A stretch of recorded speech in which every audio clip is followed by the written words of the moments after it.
साया शहर में अचानक अजीब घटनाएं होने लगीं। लोग दिन दहाड़े गायब होने लगे और वापस लौटते तो उनका व्यवहार पूरी तरह बदला हुआ होता। अशोक, बीरेंद्र और अंशु एक शाम कॉफी पी रहे थे। तभी उन्होंने टीवी पर खबर देखी, पचमढ़ी की पहाड़ियों में एक विशाल दरार आ गई है और वहां से काला धुआं निकल रहा है।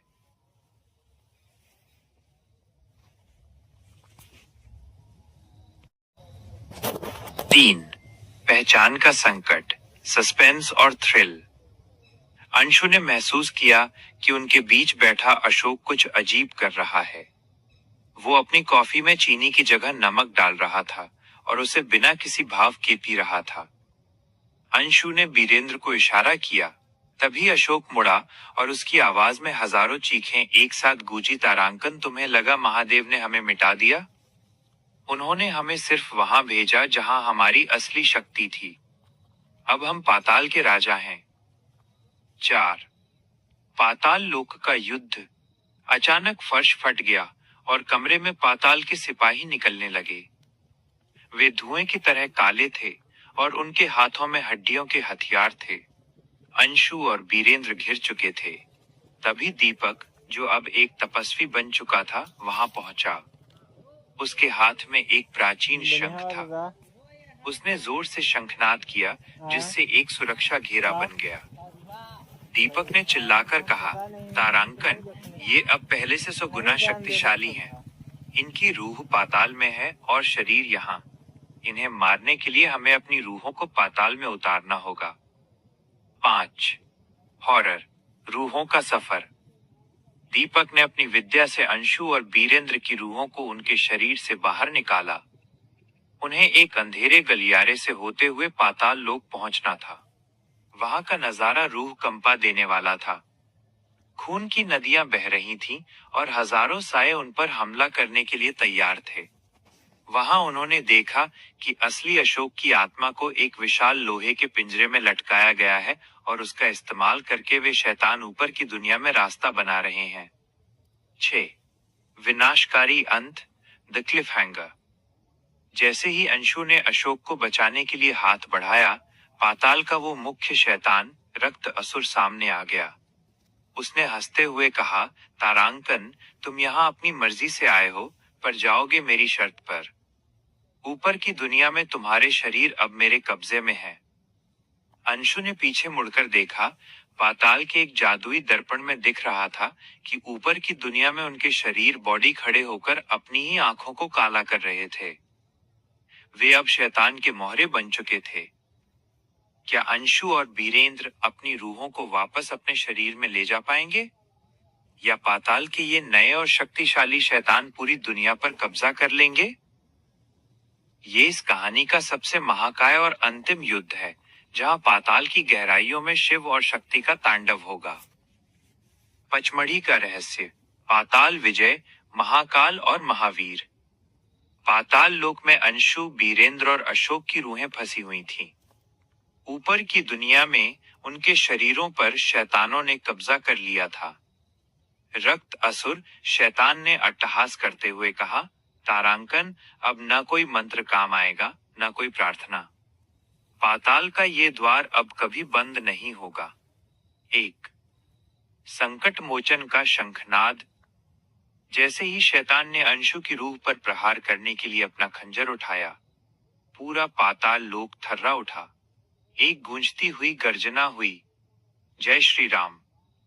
अचानक पाताल की छत फटी और सूर्य के समान तेजस्वी महाबली हनुमान वहां प्रकट हुए।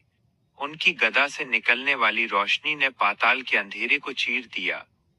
हनुमान जी ने अपनी पूंछ से घेरा बनाकर अंशु और बीरेंद्र की रूहों को सुरक्षित कर लिया।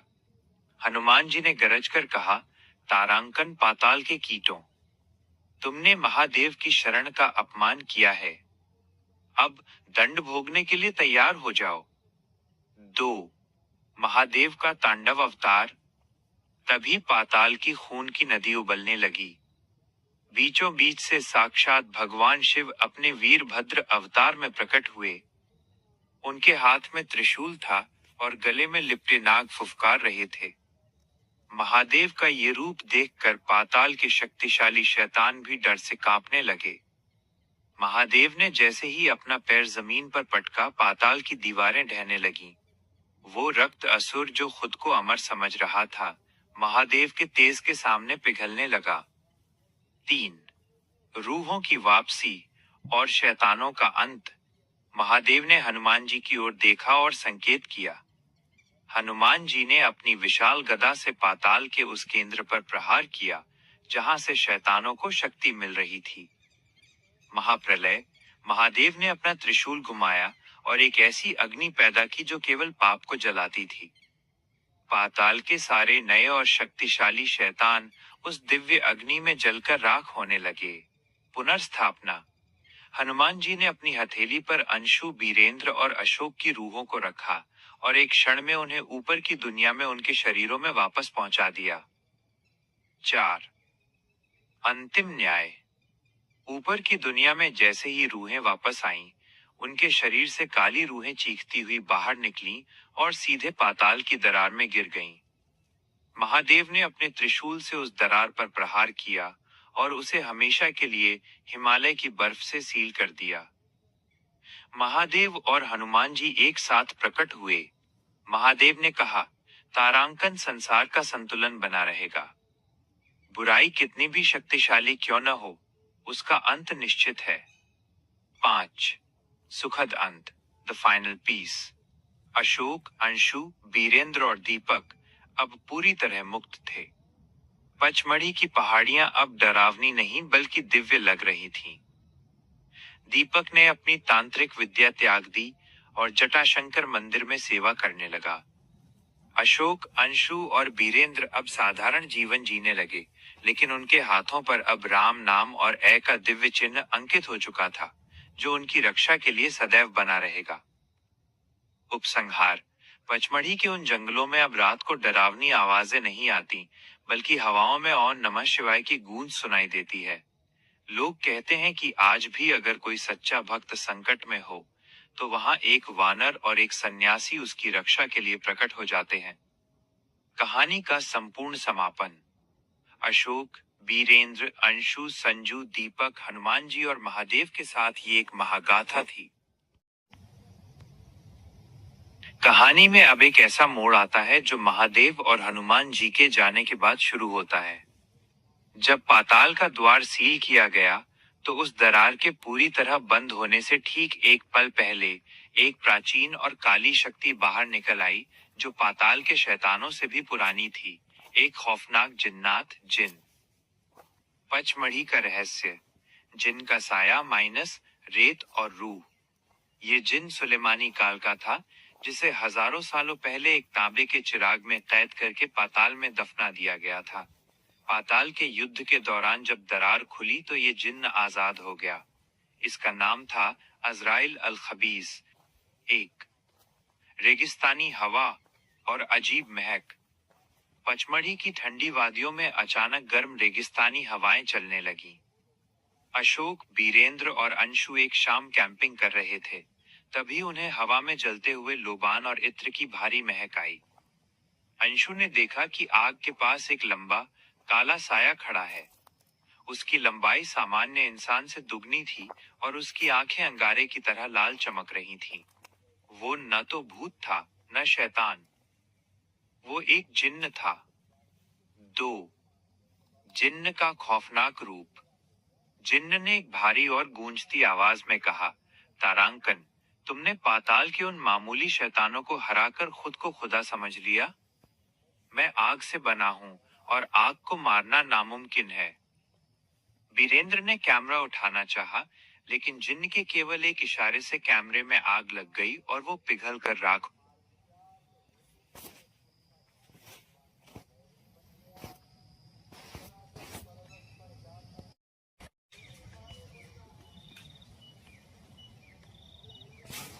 हो गया। जिन्न के पैर पीछे की तरफ मुड़े हुए थे और वो जमीन से 2 इंच ऊपर तैर रहा था। 3. सस्पेंस। जिन्न की शर्त। इस जिन्न की शक्ति ये थी कि वो किसी भी इंसान की इच्छा पूरी कर सकता था, लेकिन बदले में वो उसकी रूह का मालिक बन जाता। उसने अशोक की ओर हाथ फैलाया और कहा, मैं तुम्हारे मरे हुए दोस्त संजू को वापस ला सकता हूँ, बस मुझे अपनी जबान दे दो। अशोक भावुक होने लगा, लेकिन दीपक, जो अब एक तपस्वी बन चुका था, वहां पहुंचा और चिल्लाया, तारांकन अशोक, इसके झांसे में मत आना। जिन्न कभी सच नहीं बोलते, ये फरेब के उस्ताद होते हैं। 4. थ्रिलर, सुलेमानी जादू बनाम सत्य। जिन्न ने अपनी शक्ति से पूरे कैंप को एक मायावी रेगिस्तान में बदल दिया। चारों तरफ रेत के बवंडर उठने लगे। अंशु और बीरेंद्र उस रेत में धंसने लगे। दीपक ने अपनी झोली से एक पुरानी सुलेमानी अंगूठी निकाली, जो उसे उसके गुरु ने दी थी।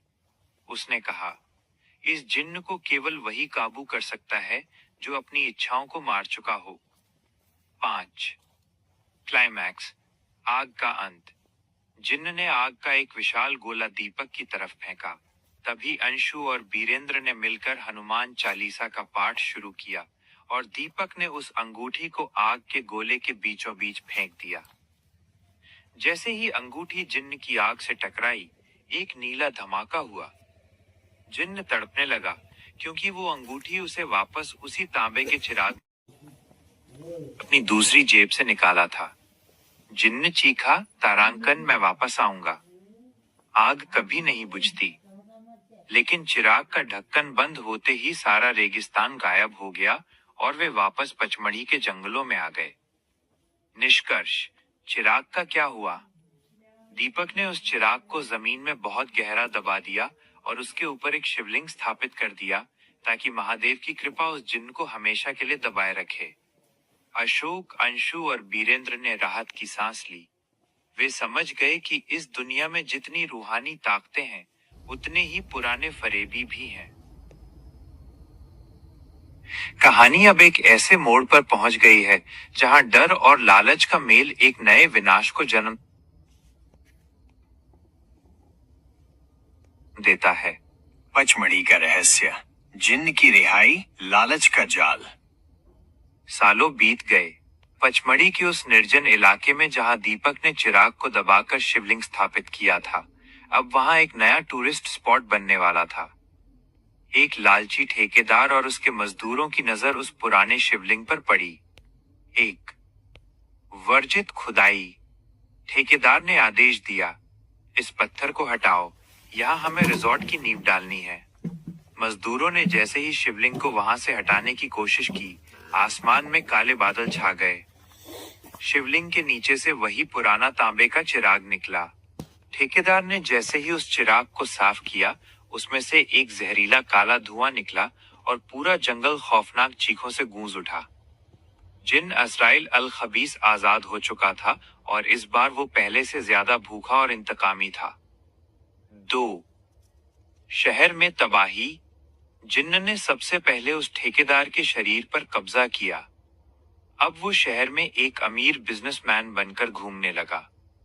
उसका मकसद था अशोक, अंशु और बीरेंद्र को ढूंढना, जिन्होंने उसे कैद किया था। एक रात अंशु के घर के बाहर वही पुरानी रेगिस्तानी महक आई। अंशु ने खिड़की से बाहर देखा।